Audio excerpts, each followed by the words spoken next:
Hey, everybody. Taking leaps of faith. What is taking a leap of faith? Judgment. Taking a leap of faith. Judgment is the wedge that holds the door shut to divine consciousness and awareness. A leap of faith is the act of trust and surrender of intuitively what can be felt. So these are both relationships, judgment and faith. So when we cultivate the relationship with judgment, we strengthen and enhance that. When we cultivate the relationship between faith, we strengthen and enhance that. Everything we do that we consciously do in repetition is strengthened. So when we're strengthening the leap of faith, the wedge in the door that keeps consciousness out gets opened up. And it's like a muscle. As we flex the faith, as we intuitively be like, this feels right. This isn't in my head, but like this feels right in my heart. And this feels true. And this is a feeling that doesn't exclude anyone. It invites everyone. And it's all love. The judgment was fear. The faith was love. So you learn to discern the feelings of the two, not even the words of the two, but I'm like, oh, the stingy knife punishment feeling of self-judgment. And then like the warm, it's all good either way of faith. Like divine consciousness, God, whatever. Love doesn't punish. It doesn't punish. Why would love punish? Love knows that nothing is ever done personally. Judgment punishes, and it says, you know exactly what you did and you must suffer. Well, could I open up the possibility of maybe we didn't know exactly what we did? Speaking for myself, I wasn't ever truly conscious of the implications and the ramifications of my actions until after, and I needed to do that to discover what it was, to then even have an opinion of it. I wasn't even conscious of it before, and then I become conscious of it. Then I can make the choice. If I'm punishing myself, I can no longer even make a choice because I'm stuck in judgment, and it's a trap. It's a total trap.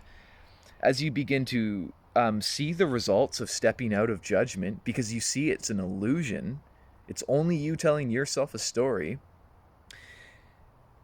I've been starting to play around with the faith and the surrender, and it's easy and effortless and it's nice. It's like, I was in my own hell and now I'm in this beautiful faith place. But I had to be in the hell place to see that I created it, and to feel it for what it was, so I could understand that, like, I don't vibe with feeling that. I don't want to do that. I want to be over here. Put me on the faith team. And that's why we shouldn't judge our judgments either, because it's not us judging, it's our ego, it's our unconsciousness. And we're like, oh, you are your ego, nope, you're responsible, you're evil, you're bad, you're a criminal. And we write shit off and we push it into a corner. But all we're doing is push. That's all us doing that in our own head. We see other people doing it too, and we think it's okay. Just because everyone's doing it doesn't make it healthy or good. That's also the thing. I don't care if 99% of society's doing it.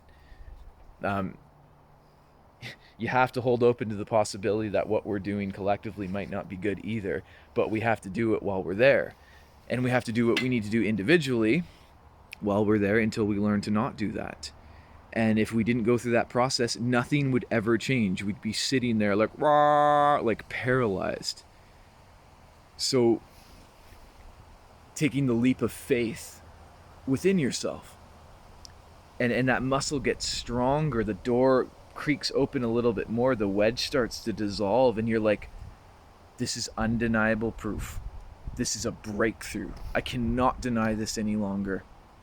And that's why self-governance is so important. We all, self-governance is the only thing. We outsource, we're like, I've got to outsource someone to dictate and have authority over my sovereign being and tell me what's right, instead of me having the experience and to dictate it for ourselves. And we're all beings of love. And we are coming back to a place of self-regulation. And when we self-regulate, we're all going to be lifting each other up and making sure everyone's heard and seeing things for what they are and dissolving the illusions. This is not a process that's going to happen overnight, but it's going to happen in time, incrementally. It's going to happen in the time it takes for us to not rip ourselves apart doing it. You know, like an infant grows into an adult form. Well, a new idea, a new concept, it grows from the infant form. You're not going to have an infant in a lifting a 500 bench press when it's born. No, it's going to grow a little bit before you can lift that weight, but it can be lifting those little 0.25 weights. So where you're at's perfect for where you need to go next, and to have faith and surrender that what you're doing is perfect and who you are is perfect and you're a being of love. And anything else than that is a virus of the mind. It's a program, and that kind of hurts faith. So flex your face flex your faith muscle. Have a beautiful day.